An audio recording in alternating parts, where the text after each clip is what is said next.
혹시 매기 효과라고 들어보셨나요? 오늘은 한국 정치, 특히 진주라는 도시에서 벌어지고 있는 아주 흥미로운 논쟁을 이 매기 효과라는 개념을 통해서 한번 깊숙이 들여다보겠습니다. 자, 이 매기 효과라는 말이 어디서 왔냐면요. 이야기는 냉장 기술이 없던 아주 먼 옛날로 거슬러 올라갑니다. 노르웨이 어부들이 정어리를 잡아서 먼 항구까지 팔러 가야 하는데 그냥 두면 애들이 다 기운 없이 죽어버리는 거예요. 그래서 꾀를 낸 게 뭐냐면 수조에 천적인 메기 한 마리를 쓱 풀어놓는 거죠. 그럼 어떻게 될까요? 정어리들이 살아남으려고 끊임없이 도망다니면서 오히려 더 팔팔하게 살아남았다는 겁니다. 재밌죠? 이게 그냥 옛날 어부들의 지혜에서 그치는 게 아니에요.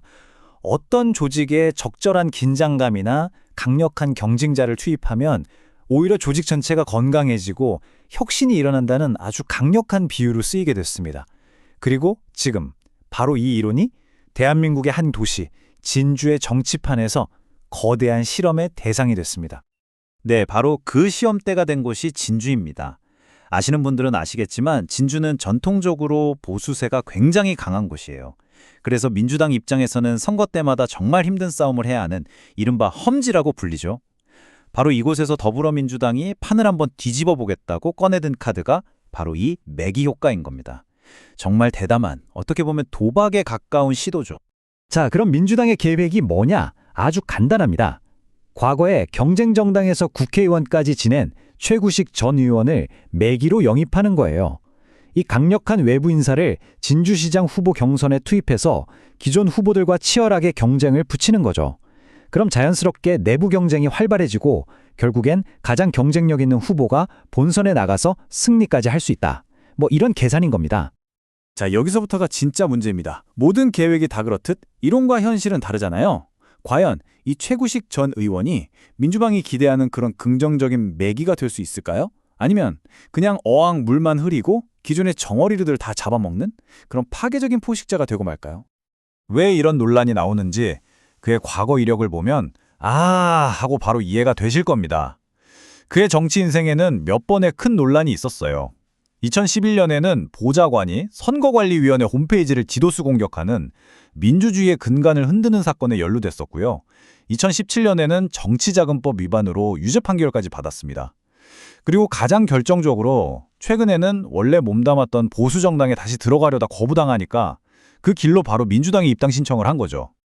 그러니까 비판하는 사람들의 이야기는 이겁니다. 한마디로 이건 경쟁정당이 아깝게 놓친 인재를 데려온 게 아니라 상대당에서 정치적으로 문제가 있다고 판단해서 스스로 밀어낸 인물을 우리가 덥석받은 꼴 아니냐는 거죠. 이 지적이 아주 뼈아픈 대목입니다. 당연히 이 결정에 당내에서는 그야말로 난리가 났습니다. 특히 수십 년 동안 그 험지에서 묵묵히 당을 지켜온 지역 당원들의 반발이 엄청나죠. 그분들이 느끼는 상실감과 배신감, 이건 말로 다 할 수 없을 겁니다. 그분들이 왜 이렇게까지 반발하는지 그 이유를 좀 들여다보면요. 단순히 우리 편이 아니었던 사람이라서가 아닙니다. 과거 선거의 공정성을 훼손했던 전력, 불법 정치자금 문제 같은 도덕적인 흠결을 먼저 지적하고 있고요. 또 정치적 소신이 바뀌어서 온 게 아니라 그냥 자리를 좇아서 온 기회주의적인 행보 아니냐는 의심도 큽니다. 특히 이게 중요해요. 예전에도 이런 식으로 다른 당에서 온 사람이 당선만 되고 쏙 다시 원래 정당으로 돌아가 버렸던 그런 아픈 기억이 있거든요.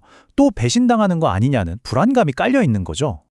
결국 시위에 나선 당원들의 목소리는 이 한마디로 요약됩니다.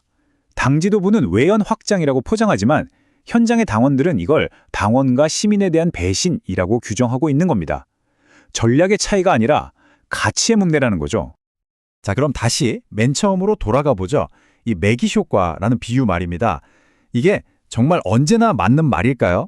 진짜 생태학적으로 보면요. 이야기가 완전히 달라집니다. 이 슬라이드가 지금 진주의 상황을 정말 적나라하게 보여주는데요. 당 지도부가 이론적으로 기대했던 건 활력, 건강한 경쟁, 그리고 승리였죠. 하지만 현장에서 보고되는 효과는 정반대입니다. 극심한 스트레스, 조직 전체의 피로감, 그리고 당원들의 사기는 땅에 떨어졌다는 거죠. 선거운동을 하러 나갈 동력조차 잃었다는 목소리가 나오고 있습니다. 이게 사실 놀라운 게 아니에요. 실제 생태학 연구를 봐도요. 포식자가 주는 스트레스가 계속되면 그 집단은 강해지는 게 아니라 오히려 에너지가 소모되고 약해진다고 합니다.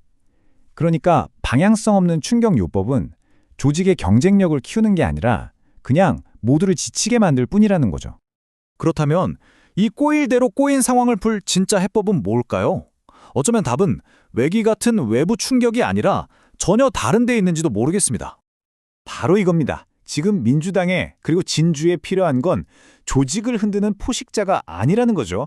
오히려 당의 가치를 지키고 오랫동안 헌신해온 사람들을 다독이고 모두가 공감할 수 있는 새로운 비전을 제시하는 것.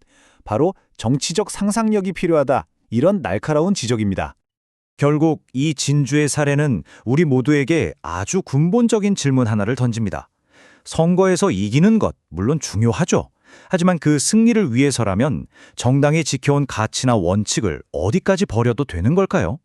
승리를 위한 현실적인 전략과 지지자들에 대한 배신, 여러분은 그 경계가 어디에 있다고 생각하시나요?